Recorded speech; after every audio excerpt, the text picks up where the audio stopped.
दोगे? तुम कब तक भविष्य को अनदेखा करोगे? तुम्हें कब तक राजनीतिक हवस रोनती रहेगी? तुम कब तक देश को यूं ही नफरत की राजनीति में झुलसने दोगे? तुम कब तक झूठ कपट के हवाले होने दोगे देश को? ये कुछ कठोर प्रश्न है हमारे सामने, जिसे आज हमें ईमानदारी से जवाब देना होगा। आज यहां इकट्ठा होना एक राजनीतिक औपचारिकता और कर्तव्य नहीं है। एक ये प्रश्न है जो हमसे जागरूक नागरिक के दिल में एक आग और विद्रोह की तरह धड़क रहा है कि हम कहां खड़े और किस दिशा में जाएंगे। समय का चक्र हमसे पूछ रहा है, क्या तुम तैयार हो? यही सवाल आजादी के समय स्वतंत्रता सेनानियों के सामने खड़ा था।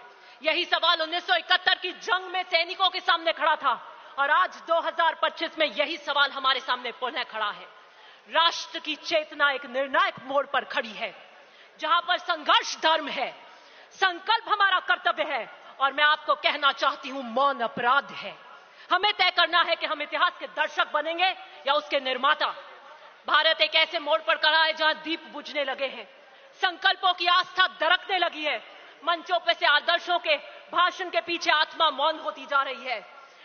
बदलता स्वरूप राजनीति का ऐसा प्रतीत होता है जैसे मानो एक मृत तृष्णा बनती जा रही है, जहां पर हर कोई दौड़ रहा है लेकिन पानी कहीं नहीं है। हमारे सामने भले ही बंदूक और बारूद की चुनौती आज खड़ी नहीं हो, लेकिन यह समय कम खतरनाक नहीं है, और हमें तय करना है कि आने वाले इसमें हम इस संघर्ष की आवाज बन पाएंगे कि नहीं बन पाएंगे।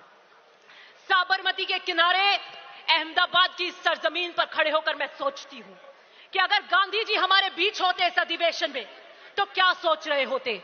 मुझे लगता है वो इस नए भारत को देखकर फफक फफक कर रो रहे होते, और वो कहते हैं कि वो भारत नहीं है जिसे मैंने देखा हो। इस भारत को देखकर उनका मन बहुत व्यथित होता। वो देख रहे होते कि किस तरीके से किसान आज हताश है, उसके चेहरे पे उनको झुर्रियां दिखती हैं। किस तरीके से मजदूर जो अपने हाथों की चोट लिए उम्मीद का संगीत बजाता है, आज उसको किस तरीके से हताश पे कर रखा है। नौजवान किस तरीके से उसकी आंखों में निराशा है, जो अपने अवसरों के अभावों में अपने सपनों को कुचलते हुए देख रहा है। उस मां की चीख है, उस स्त्री की वेदना है। आज का संघर्ष संविधान बना तानाशाही का है।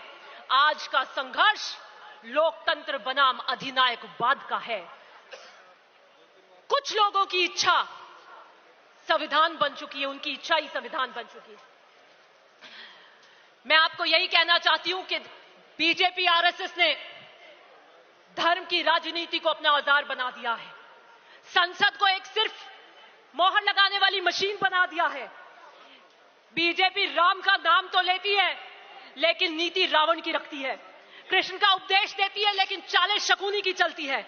गॉडसे का महिमा मंडन करती है, गांधी के सिद्धांतों को आत्मसात नहीं करती।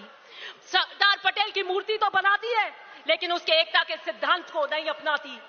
ये देश नफरत का राजपथ बन चुका है। मैं इन कांग्रेस जनों को कहना चाहती हूं, उठिए और राहुल गांधी का न्याय पथ में उनके साथ चलिए। संवाद की जगह आदेश ने ले ली है, असहमति की जगह दमन ने ले ली है। यह तानाशाही निजाम कब्रिस्तान, शमशान, मंगलसूत्र, मुजरा, बटेंगे तो कटेंगे जैसे नारों की राजनीति कर रहा है।